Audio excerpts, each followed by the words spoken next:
첫 열매 감사 신앙. 출애굽기 23장 16절 말씀입니다. 맥추절을 지키라. 이는 내가 수고하여 밭에 뿌린 것에 첫 열매를 거둠이니라. 수장절을 지키라. 이는 내가 수고하여 이룬 것을 연말에 밭에서부터 거두어 저장함이니라. 아멘. 맥추절이 조금 낯선 절기이기도 한데요. 성경에서는 또 중요한 절기입니다. 태양력을 따지면 한 5, 6월 정도 첫 농작물을 거두어 하나님께 올려드리는 절기입니다. 한번 이스라엘 백성들을 생각해 보면 겨울이 지나고 창고에 있었던 곡식도 거의 떨어져 갈 즈음에 이제 첫 수확을 거두었으니까 참 감사가 더 컸겠죠. 우리 예전에 그 보릿고개 있잖아요. 보리 처음 거두기 전에 막 힘들다가 드디어 이제 첫 수확을 거둘 때 생존과 관련된 일이지 않겠습니까? 그래서 하나님 앞에 감사한 마음으로 그 단을 하나님 앞에 흔들어서 그 첫 것을 하나님 앞에 올려드리는 절기가 맥추절입니다. 성경을 보시면 이 맥추절 안에 또 다른 절기 안에 굉장히 깊은 영적인 의미가 내포되어져 있어요. 그래서 오늘 그 두 가지를 살펴보려고 하는데, 먼저는 두말을 나위 할 것 없이 감사에 대한 교훈입니다. 이스라엘의 절기를 보면요, 하나님께서 친히 제정을 하셨어요. 이때는 이런 절기를 지켜라. 처음 절기가 6월절이죠. 출애굽한 그 기념 절기. 그리고 맥추절을 지켜라. 처음 수확을 하나님께 올려드리는 맥추절을 지켜라. 그리고 오늘 본문에 나오죠. 연말에 태양력으로는 9월, 10월 정도 추수감사주일이죠. 모든 것 다 추수하고 창고에 저장하면서 수장절을 지키고, 그리고 연이어 들판에 나아가 이제 초막을 세웁니다. 나뭇가지나 풀로 이렇게 텐트를 만들고 그곳에서 1주, 2주 거주하면서 축제를 벌이는 거예요. 하나님께서 또 한 해를 복 주셨습니다. 하나님 찬양합니다. 하나님이 제정하신 절기들인데 그 안에 담긴 그 목적을 보면 다 감사에 관련된 일이에요. 너희를 구원하신 은혜 잊지 말아라. 첫 것을 주신 것 잊지 말아라. 너희에게 음식을 주신 것 잊지 말아라. 하나님의 백성들에게 감사를 잊지 않도록 적당한 타이밍에 절기를 주셨다는 거예요. 여러분, 우리의 신앙생활에 감사는 음식의 조미료에 있어서 소금과 같은 거예요. 여러분, 우리 여자분들 음식할 때 소금 없으면은 음식이 거의 안 되잖아요. 하나님과 우리와의 관계에 기도를 드리든 예배를 드리든 또 주님과 어떤 관계를 맺든 반드시 들어가야 될 필수가 뭐냐? 감사입니다. 왜 감사가 필요하냐면 하나님이 다 주신 거니까 마땅히 주님의 은혜입니다라고 고백하는 것이 당연한 바이고, 또 감사를 해야 하나님과 연결이 되는 거예요. 여러분, 주님께서 햇볕, 공기, 물, 음식 다 하나님의 은혜로 주신 것이잖아요. 여러분, 가만히 생각해 보면 정말 중요한 것은 다 공짜로 주신 겁니다. $100이 금이 더 가치 있습니까? 아니면 공기가 더 가치 있습니까? 공기 없으면 5분 만에 죽어요. 우리의 필수적인 모든 것들은 하나님이 은혜로 공짜로 다 주신 것들이에요. 그러한 것들을 감사하면 숨을 쉬는 것도 하나님 아니면 살 수 없구나. 내가 생존하는 그 모든 것은 하나님 아니면 살 수 없는 것이구나라고 인정할 때 하나님과 관계가 형성되는 거예요. 더군다나 우리의 삶에 어려움도 있고 고난도 있잖아요. 근데 주님께서 원하시는 거는요, 그럼에도 불구하고 감사하기를 원하세요. 그때 그 감사를 통하여 여러분, 어려움이 있건 없건 하나님은 늘 함께 하시는 거 믿으시지요? 근데 감사하지 않으면 그냥 어려움만 보입니다. 그런데 감사하기 시작할 때, 그래요 주님, 이 일의 주권자는 하나님이십니다. 그 신앙이 하나님 앞에 고백되어지는 거예요. 그때 주님께서는 그 믿음을 보시고 역사하십니다. 제가 정말 이 감사에 대하여 마음에 새기는 예화가 그 박 목사님 멘토가 이야기해 주었다고 하는 예화예요. 벌써 제가 몇 번 이야기를 드려요. 그분께서 그 박 목사님에게 앞으로 당신의 인생에 어떠한 어려움이 온다 할지라도 두 가지만 하면 승리한다. 기도의 새깃줄과 감사의 새깃줄을 끊임없이 꼬아라. 어떠한 어려움이 있어도 기도와 감사의 새깃줄을 끊임없이 꼬으면 하나님께서 꼬은 만큼 그 인생의 문을 열어주실 것이다. 그래서 신신당부했던 감사와 기도, 이 두 가지면 어떠한 어려움이 있어도 하나님이 문을 여실 것이라고 하는 그 이야기를 하시는데 제 마음은 깊이 들어왔습니다. 막 어려울 때 키가 있어요. 감사합니다. 감사. 하나님 그래도 감사합니다. 감사하는 마음이 들지 않더라도 억지로 의지적으로라도 하나님 감사합니다. 감사합니다 하는 순간 성령께서 감사할 수 있는 마음을 더 열어주시면, 그러면 그 감사와 기도를 통하여 정말 약속대로 문이 열려지는 것이지요. 하나님께서 우리에게 원하시는 것이 감사하는 신앙인데요, 특별히 이 맥주 감사는 좀 특별한 의미가 있어요. 첫 것에 대한 감사예요. 첫 것. 여러분, 첫 것이라고 하는 의미는 우리 가정에서도 장자하면 느낌이 다르잖아요. 그 모든 것에 이게 만물이야 라고 하면 그 느낌이 다르잖아요. 하나님의 주권을 인정하는 것도 되고 가장 소중한 것이라는 의미도 있잖아요. 아직 풍성하지 않아요. 풍성한 것은 수장절입니다. 9월, 10월 그 추수감사가 풍성하지만 이 맥주는 아직은 현실적으로는 보잘것 없어 보여요. 그러나 하나님이 주인입니다. 하나님, 가장 먼저 하나님을 인정해 드립니다 라는 이 첫 것을 드리는 신앙을 하나님이 기뻐하신다는 거예요. 그래서 잠언에는 이 첫 것을 드리는 신앙에 대하여 이렇게 복된 약속을 하셨어요. 잠언 3장 9절 10절에 내 재물과 내 소산물의 처음 익은 열매로 여호와를 공경하라. 그리하면 내 창고가 가득히 차고 내 포도즙 틀에 새 포도주가 넘치리라. 우리의 삶의 우선순위를 먼저 하나님 인정하고 공경하면 하나님이 그것을 흠양하시고 우리의 창고와 우리의 포도즙 틀에 풍성한 것으로 채우신다라는 거예요.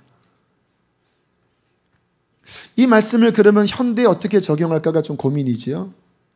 대부분 다 농사 짓진 않으시잖아요. 다양하게 적용할 수 있는데 어떤 면에서는 이 맥주감사절이 농사를 짓지 않지만 그렇게 우리가 내 삶의 첫 것이 7월이라 좀 애매하긴 하지만 그럼에도 불구하고 나의 인컴에 대하여 하나님 이렇게 구별하여 주님 앞에 마치 한 단을 드리듯 드립니다. 어떤 이런 의미의 실은 맥주절을 보내는 것이지요. 그러나 좀 더 다양하게 적용할 수 있어요. 저 같은 경우에는 고3 때 이렇게 공부를 했습니다. 성경책을 책상 위에 놓고 과목이 바뀔 때마다 먼저 성경을 한 장 읽고 그 다음에 그 과목을 공부를 했어요. 어떤 마음이었냐면 하나님, 나의 뇌세포에 세상 지식 일반 학문이 들어오기 전에 먼저 하나님 말씀이 들어오기를 원합니다. 생각해보면 기특해요. 누가 가르쳐준 것도 아닌데 하나님의 은혜지요. 그게 실은 어떤 면에서는 첫 것을 드리는 거예요. 하나님은 그 모습 보시고 기쁘신 거예요. 네가 나를 인정하는구나. 여러분, 새벽 예배도 그래요. 하루가 우리에게 선물로 주어졌잖아요. 근데 첫 시간이 중요하지 않겠습니까? 근데 첫 시간에 눈 뜨자마자 신문 들춰보고 TV 켜고 또는 뭐 다른 거 복잡하게 하기 전에 나의 이른 아침 첫 시간을 하나님과 나 사이에 그 경건의 시간으로 첫 것을 드리는 것, 이것도 맥주감사 신앙이에요. 여러분, 이른 아침에 저 같은 경우도 그래요. 첫 시간 하나님 앞에 기도하고 말씀 보지 않으면요, 이 뒤로 밀려가면은 이게 막 산란해서 이 능률이 떨어집니다. 기도하는 능률도 떨어지고 성경 보는 능률도 떨어져요. 아직 때가 묻지 않은 내 마음 깊은 소중함, 첫 것으로 하나님 앞에 드리는 것. 어떤 분은 지금은 많이 안 그러지만 옛날에는 첫 말을 교회에 와서 한다고요. 누가 말 시켜도 이렇게 하다가 다 교회에 와서 할렐루야 이렇게 하는 그 마음이 귀한 거지요. 여러분, 우리의 삶의 어떠한 모습이든 각자 다 적용을 다르게 할 수 있겠지만, 하나님, 나의 가진 재물과 소산물의 처음 익은 것으로 먼저 하나님을 공경하고 하나님을 인정하는 그 믿음 갖게 해주십시오. 그리고 어떠한 환경 가운데서도 불평하는 것이 아니라, 낙심하는 것이 아니라 하나님의 은혜를 기억하여 감사하는 신앙을 가질 때 하나님은 그 감사와 기도를 통하여 우리의 인생의 문을 끊임없이 열어주실 것입니다. 그러니까 이 감사는 인생의 승리의 아주 중요한 키인 것이죠.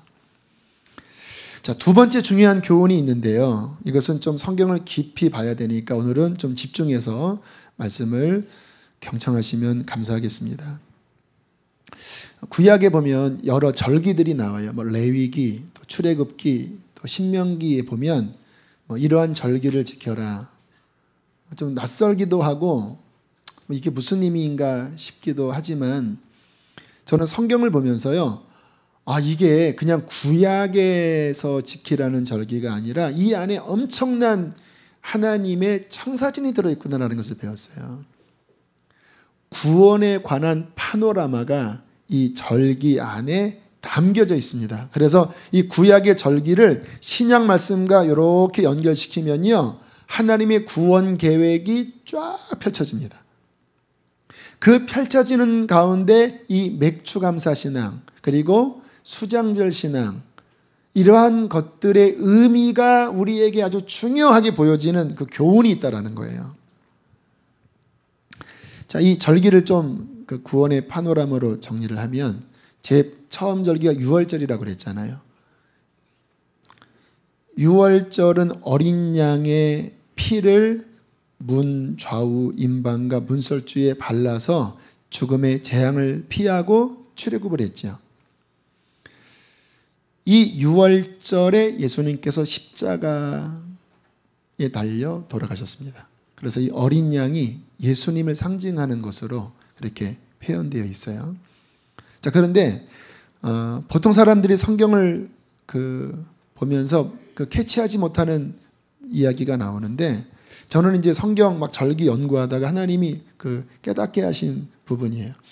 그 레위기 23장 9절 10절에 보면 그 6월절 절기를 안식일까지 지키고 그 이튿날에 너희의 곡물의 첫 이삭 한 단을 제사장에게로 가져갈 것이요, 제사장은 너희를 위하여 그 단을 여호와 앞에 기쁘게 받으심이 되도록 흔들어 안식일 이튿날에 흔들어라.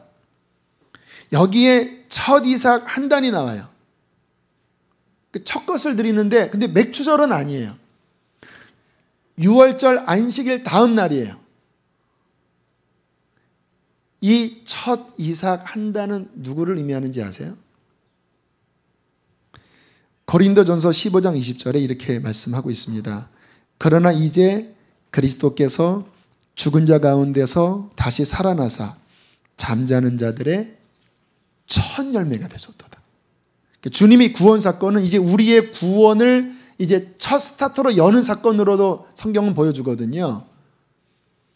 그래서 참 오묘하게 이 첫 이삭을 드리는 그 날이 예수님 부활한 그 날이에요. 주님께서 안식 후 첫날 부활하셨잖아요. 근데 이 이삭 드리는 날도 6월절 지난 안식 다음 날이에요. 주님이 그날 부활하셨습니다. 구원받은 자들의 첫 열매가 이미 맥추절 전에 그리스도의 부활의 상징이 이 안에 들어 있다라는 것이죠. 자, 그리고 난 다음에 이제 성경에 그 레위기 23장 10절 그 이후에 보면 그때로부터 7주를 계산해라. 7일이 49. 그리고 다음 날인 또 주일이지요. 그날 이제 너희가 거두어 첫 단을 또 거두어서 하나님께 흔들어 드려라. 근데 첫 번째 그 예수님을 상징할 때는 실은 볼이고요. 이 맥추절에서는 밀입니다. 밀 한 단을 그 단을 재배해다가 그 첫 것을 하나님 앞에 드리는 맥추절을 지켜라라고 말씀을 하세요. 그럼 질문하겠습니다. 6월절 안식일 다음 날은 예수 그리스도라면 이 7주 지난 맥추절에 하나님 앞에 올려드리는 이 단은 누구를 의미할까요? 성도들입니다. 참 오묘하게요. 주님께서 안식 후 첫날 부활하신 다음에 승천하셨죠. 그 다음에 40일 있다가 그리고 성령께서 언제 강림하셨는지 아시죠? 맥추절날 강림하신 거예요. 오순절이 그 7주 7일이 49 그 다음날 50일이잖아요. 그래서 맥추절을 다른 말로 오순절이라고 하거든요. 그때 성령께서 성도들에게 강림하셔서 추수가 일어납니다. 베드로가 복음을 외칠 때 막 3,000명 5,000명씩 회개를 해요. 성령이 임하시면서 사람들이 구원받는 놀라운 역사가 이제 시작되고 또 그 단이 거두어졌다라는 말씀이 나와요. 그래서 로마서 8장 23절에 보면 너희가 처음 익은 열매를 받은 그 처음 열매라고도 성도들을 그렇게 표현하는 거예요. 자, 그러면 절기 하나가 또 남았습니다. 수장절. 이거는 이제 9월, 10월입니다. 이스라엘은 여러 가지 과실들이 맺히거든요. 뭐 무화과도 맺히고 또 뭐 아몬드도 맺히고. 그래서 이제 9월, 10월이면 이제 모든 거 다 이렇게 수확해서 이제 겨울을 날 이제 창고에다가 이렇게 저장하는 거거든요. 이제 마지막 추수인데 그러면 맥추절이 성도면 이 마지막 끝에 있는 수장절은 누구를 의미하는 것일까요? 천사들일까요? 성도들입니다. 또. 그러면 맥추절에 구원받은 처음 익은 열매와 수장절의 마지막 추수에서 구원받은 이 성도들 사이에는 도대체 무슨 차이가 있을까가 우리가 오늘 생각해야 될 묵상이에요. 둘 다 구원받은 백성인데 성경은 이 둘 사이에 차이점을 보여주고 있습니다. 어디에서 보여주냐면 요한계시록에서 보여줘요. 제가 아까 그랬죠. 구약의 이 절기와 신약 전체를 연결시키면 구원의 파노라마가 보인다고. 제가 6년 7년 전에 성경 읽다가 주님이 요한계시록은 해석이 워낙 다양해요. 그런데 주님이 제게 보여주신 것은 뭐냐면 여기 봐라. 두 부류의 성도들이 나온다. 7장과 14장에 딱 보여주는데 14만 4천 명이 나오고 연이어서 흰옷 입은 허다한 무리들에 대한 이야기가 7장에 나오고 14장에 나와요. 주님께서 이 둘 사이의 차이를 보면 요한계시록의 중요한 메시지가 보일 것이다. 그래서 그러한 눈으로 이렇게 보니까 이게 보이더라고요. 먼저 이 그 허다한 무리들에 대한 마지막 수장절, 마지막 추수에 대한 그 대상자들을 먼저 이해를 하면요. 그 7장에 이렇게 나와요. 각 나라와 족속과 백성과 방언에서 아무도 셀 수 없는 큰 무리가 흰옷을 입고 손에 종려 가지를 들고 서서 구원하심이 보좌에 앉으신 우리 하나님과 어린 양께 도다. 구원받은 거예요. 흰옷을 입었어요. 막 격정적으로 찬양해요. 그 장면을 비전 하나님이 보여주신 거예요. 요한에게. 그리고는 장로가 묻습니다. 그 계시록을 보면 중요한 것을 티칭할 때 꼭 물어봐요. 모를 걸 알고 물어봐요. 이들은 누구며 어디서 나오는 자들이냐? 그러니까 요한이 너무나 감격스럽지만 모르잖아요. 그러니까 당신이 알겠습니다라고 하니까 가르쳐 줍니다. 이렇게 나옵니다. 이들은 큰 환난에서 나오는 자들인데 어린 양의 피에 그 옷을 씻어 희게 한 자들이다. 그게 7장이거든요. 그 다음 말씀 흐름을 보면요, 이 세상에 엄청난 환난들이 일어나요. 그런데 그 환난 중에 성도들이 막 기도하고 그 환난을 통과하면서 성도들이 막 정결하게 되고 그 환난 중에 또 예수님 의지하고 그 환난 중에 익어가는 내용들이 나온다는 거예요. 그렇게 흘러가다가 14장에 보면요, 요한계시록 14장을 한번 보세요. 14장 14절을 한번 펴보세요.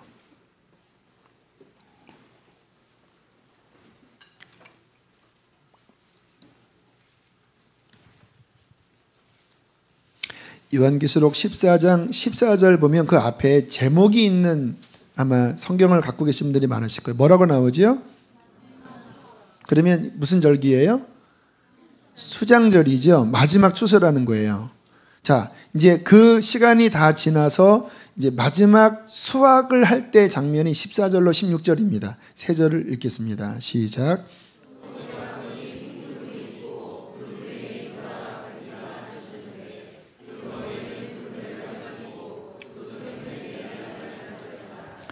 또 다른 천사가 성전으로부터 나와 구름 위에 앉은 이를 향하여 큰 음성으로 외쳐 이르되 당신의 낫을 휘둘러 거두소서. 땅의 곡식이 다 익어 거둘 때가 이르렀음이니이다 하니 구름 위에 앉으신 이가 낫을 땅에 휘두르매 땅이 곡식이 거두어지니라. 여기에 흰 구름 위에 앉아있는 인자는 누굴까요? 예수님입니다. 예수님이 마지막 이제 추수를 끝내시는 거예요. 그런데 천사가 말합니다. 땅의 곡식이 다 익어 이제 거둘 때가 되었습니다. 성도들이 이 환난을 지나면서 그들이 이제 익었습니다. 익어야 따잖아요. 여러분, 천국은 익어야 들어가는 곳이거든요.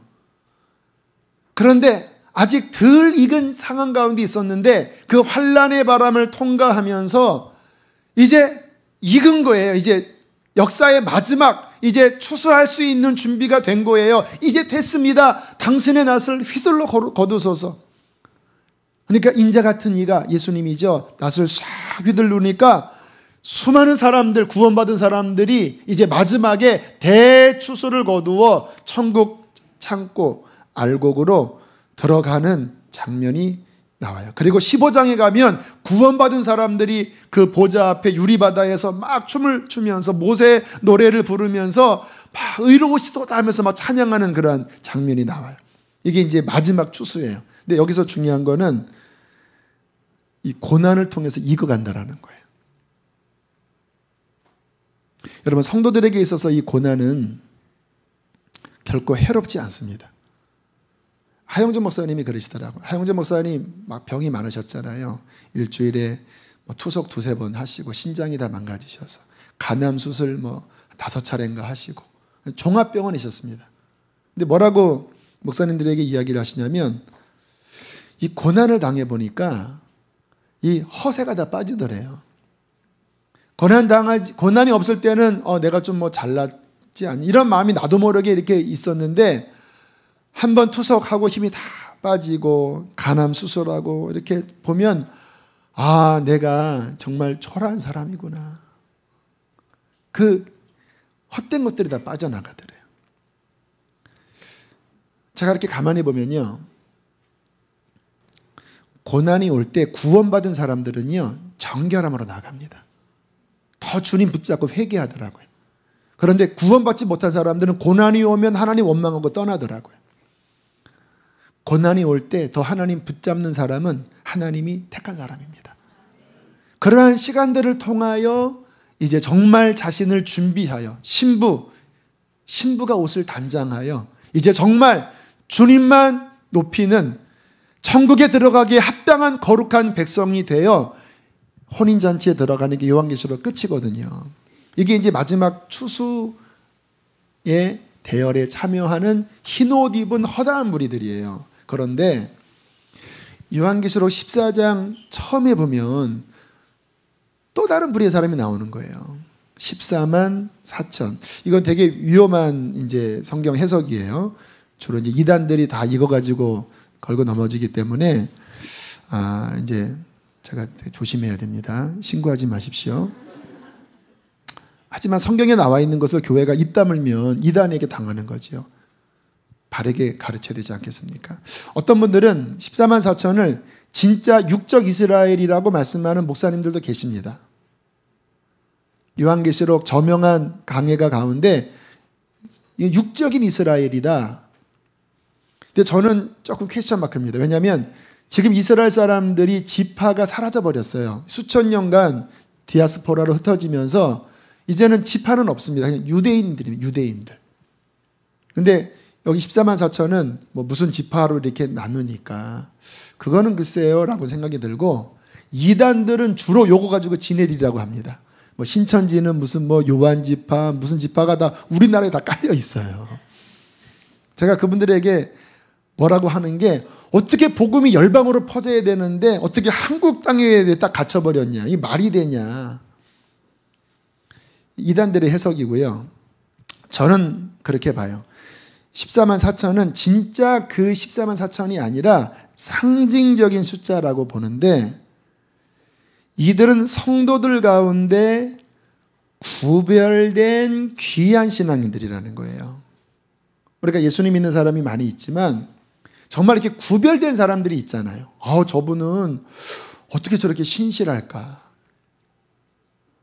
저는 목사님들을 봬도 뭐 우리 유기성 목사님이나 박보희 목사님 같은 분들 보면 이게 이렇게 순전한 분들인 거예요. 이 마음이나 이분들의 삶이나 이분들의 어떠한 그 영적인 모습들이 너무나 깨끗하고 참 너무 부럽다. 저는 제일 부러워요. 저는 원하지만 아직 그 정도 수준은 아니라는 생각이 드니까, 그런 분들 보면 참 귀한 분들 여러분 주변에 있잖아요. 그런데 이들을 가리켜 처음 익은 열매 신앙으로 요한계시록은 구분 짓고 있습니다. 자, 보세요. 14장 1절을 한번 읽어보세요. 시작.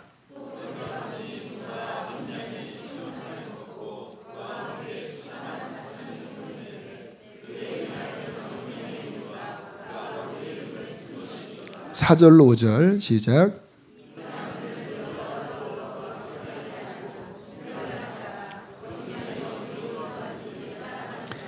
사람 가운데서 속량함을 받아 처음 익은 열매로 하나님과 어린 양에게 속한 자들이니 그 입에 거짓말이 없고 흠이 없는 자들이더라. 14장에 처음 익은 열매가 먼저 하나님 앞에 올라가서 어린 양과 함께 새 노래로 보좌 앞에 찬양하는 장면이 나오는 거예요. 그리고 아까 읽었던 그 뒤로 가면 이제 환난을 통해서 또 익어서 마지막 추수하는 장면, 이거를 구분짓고 있다라는 거예요.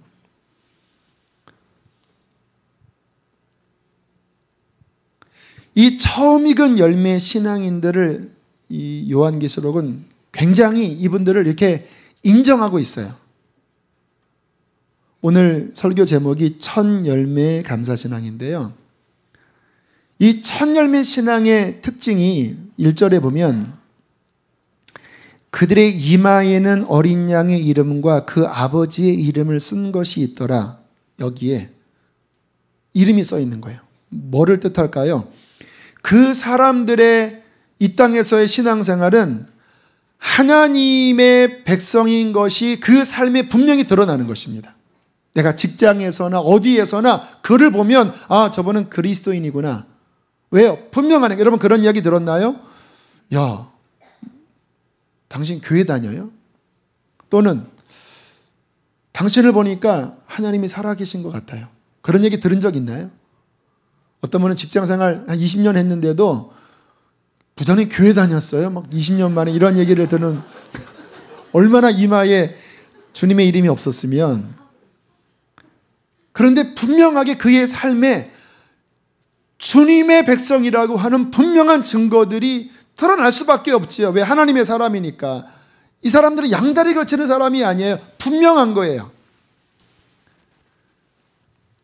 4절에 보면 이 사람들은 어린 양이 어디로 인도하든지 따라가는 자들이며 하나님과 어린 양에게 속한 자들이다. 그분이 주인이니까 그분은 자신의 유불리에 움직이는 게 아니에요.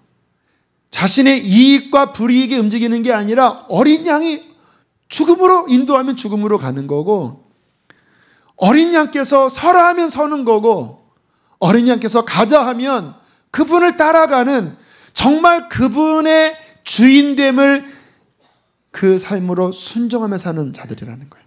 그래서 하나님과 어린 양께 속한 자들이다. 그냥 무늬만 교인이 아니고 일주일에 한 번 썬데이 크리스찬이 아니고 그 인생 전체가 하나님께 속하여 하나님의 백성님을 그 이마에 분명하게 적어 하나님과 사람 앞에 드러내는 신앙인이라고 말합니다. 4절 또 보면 이 사람들은 여자와 더불어 더럽히지 않고 순결한 자들이다라고 말해요. 여기서 말하는 여자는 그냥 보통 우먼을 이야기하는 게 아니라 그 계시록의 여자는 음녀입니다. 이 세상을 타락시키는 이 혼합 종교, 그리고 이 세상에 강력한 어떠한 부귀 영화를 가지고 사람들을 타락시키는 이 바벨론과 같은 이 마지막의 세력이 온 세계를 잡을 거거든요. 지금도 뭐 그렇게 지배하고 있잖아요. 그 죄와 섞이지 않았다라는 거예요. 그 음녀와 교통하지 않고 오직 하나님이 나의 하나님이심을 인정하면서 거룩하고 하나님 보시기에 거룩하고 순결하게 살았다라는 거예요. 이들을 가리켜 성경은 사람 가운데서 속량함을 받아 처음 익은 열매라고, 주님께서 이들을 이렇게 귀하게 인정하고 계십니다.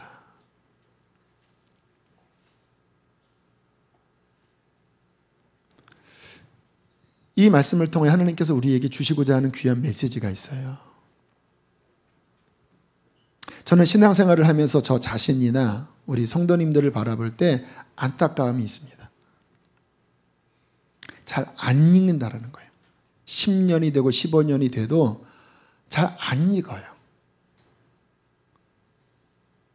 뭐 교회 나와서 좋을 때는 할렐루야 하지만 결정적인 순간에는 어린 양을 따라가는 것이 아니라 자기의 생각을 따라가고 자기의 자존심을 따라가고 자기의 이익을 따라가고,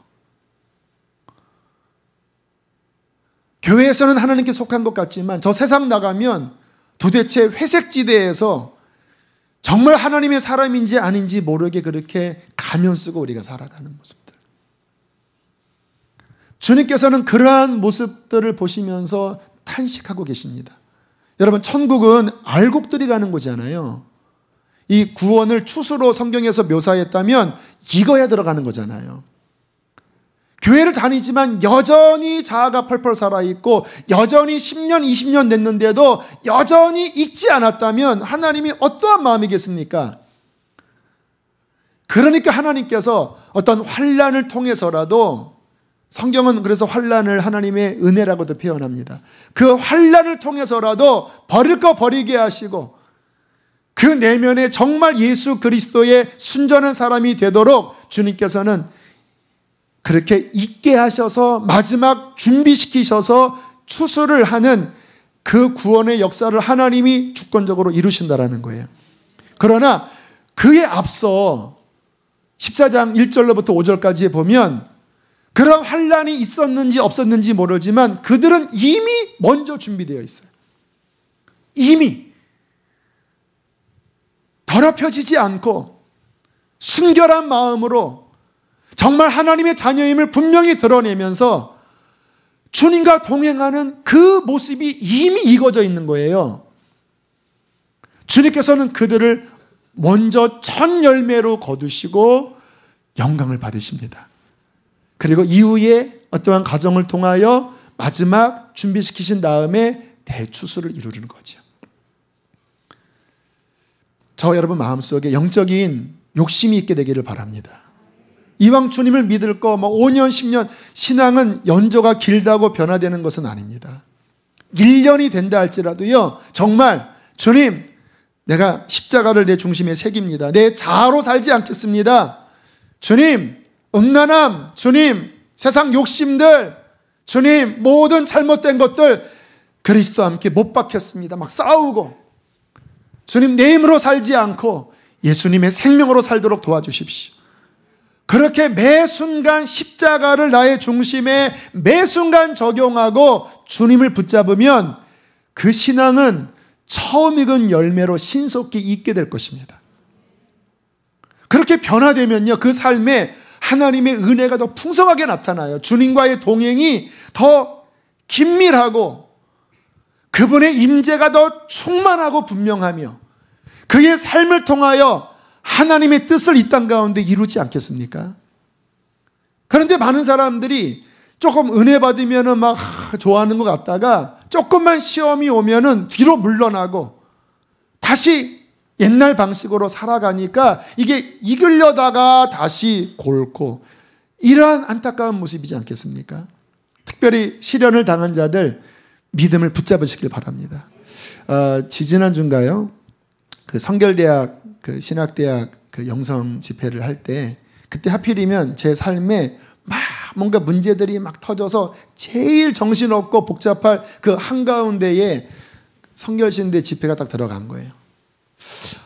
고민이 너무 되는 거예요. 막 정신은 산란한데 계속 이 부분을 확인해야 되는 과정 가운데 있는데 집회는 해야 되고, 더군다나 신학생들, 그리고 학장님, 신학대학 학장님, 교수님들, 박사님들, 이런 분들 앞에서 집회를 해야 되는데 이 정말 제일 어려운 집회 가운데 하나거든요. 근데 제가 이렇게 믿었습니다. 하나님, 나로서 하면 저는 못합니다. 주님 의지하겠습니다. 다 맡기고 할 테니까 주님 말씀 주십시오. 그런데 머리가 복잡했다가 강단에 딱, 그러니까 이제 찬양을 한 40분 했는데 주님 도와주십시오 하니까 그 찬양하는 40분에 어떤 말씀들이 마음에 정리가 되더라고요.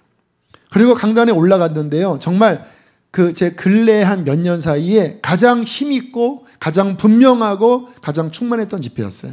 다 끝났는데 학장님도 또 교수님도 본인이 회복이 됐습니다. 이 신학교 교수를 하면서 내 영혼이 지쳐 있었는데 이번 집회를 통해서 내가 힘을 얻어서 얼마나 위로가 되는지 그때 느낀 게, 믿음이라는 거는 현실에 의해 뒤로 물러나는 것이 아니라 어떠한 환경 가운데서도 주님이 내 안에 계시고 나의 자아는 십자가에 그리스도와 함께 못 박고 오직 주님으로 행한다면 주님께서는 그 가운데 우리의 내면을 있게 하시고 그리스도의 생명이 흘러가게 하시고 뜻이 하늘에서 이룬 것처럼 땅에서 있게 하시겠구나. 그는 어린 양이 어디로 인도하든지 따라갈 것이며 그는 순결한 자일 것이며 그 이마에 아버지의 이름과 어린 양의 이름이 있어서 그 하나님이 먼저 받으시는 첫 열매로 영광을 받으실 것입니다. 오늘 이런 말씀 앞에 우리의 신앙을 돌아보시고, 나는 지금 어디에 와 있나? 나는 얼마나 익어가고 있나? 나는 처음 열매의 신앙인가? 하나님, 내 신앙을 변화시켜 주시고 하나님 진정한 성도 되게 해달라고 기도하는 저 여러분 되시기를 축복합니다. 함께 이 시간 우리 찬양하겠습니다. 제가 이런 마음이 들 때마다 자주 고백하는 찬송가입니다. 신자 되기 원합니다. 우리 다 신자지요. 그러나 진짜 신자 되어야 합니다. 예전에 원종수 권사님이 이런 질문 받았다고 했지요. 당신 크리스찬입니까? 한 번 더. 당신 진짜 그리스도인입니까? 리얼 크리스찬. 주님, 진짜 그리스도인 되길 원합니다. 우리 그런 마음으로 이 찬양 고백합니다. 신자 되길 원합니다.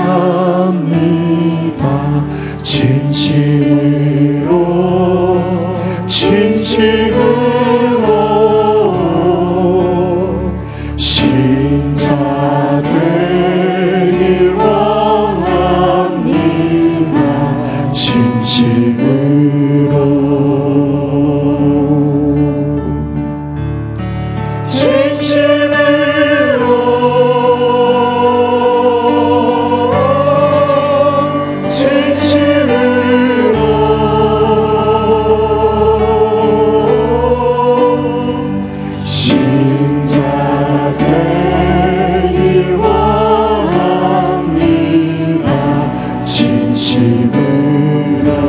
거룩하길 원합니다. 거룩하길 원합니다. 진심으로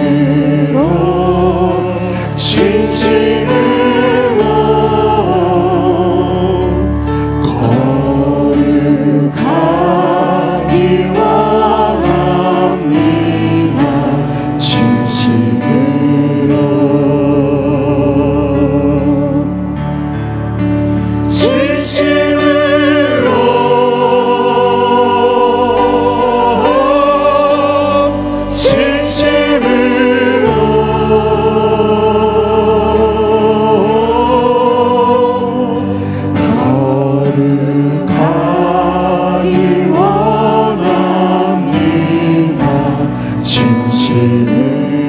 예수 닮길 원합니다. 예수 닮길 원합니다. 이제는 변화되게 해주십시오. 진심으로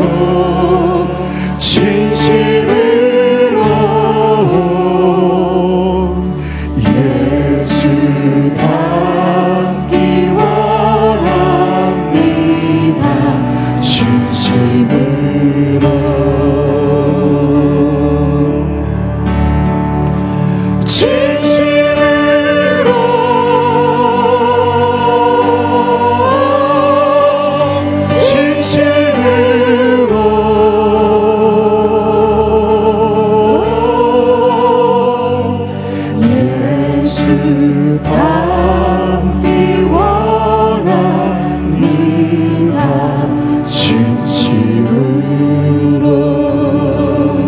가슴에 손을 얹고 기도합시다. 하나님, 예수를 믿은 지가 벌써 이렇게 많이 시간이 흘렀습니다.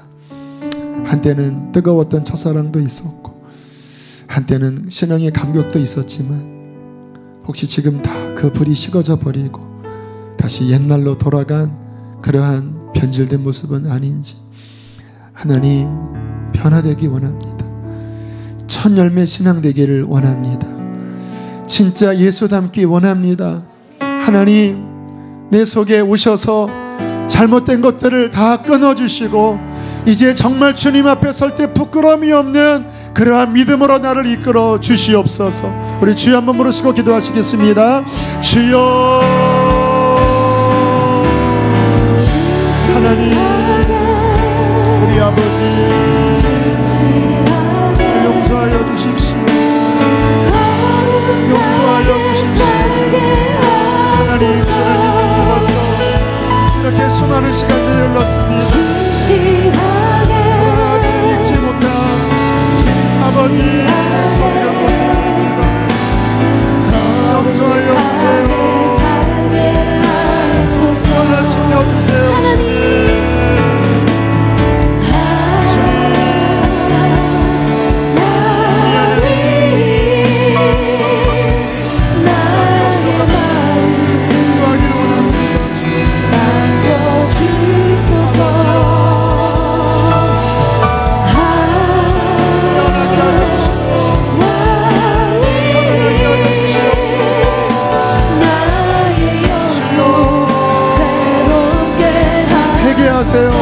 회개하세요.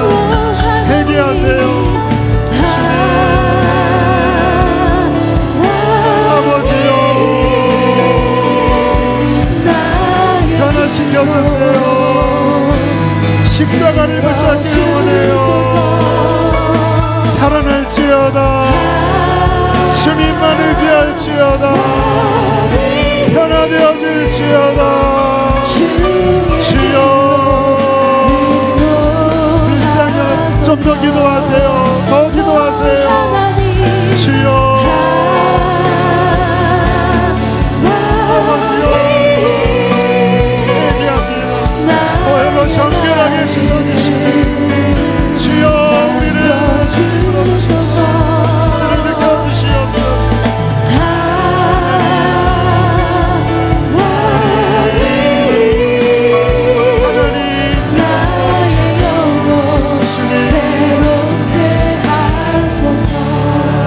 하나님, 사랑하는 성도들을 축복합니다.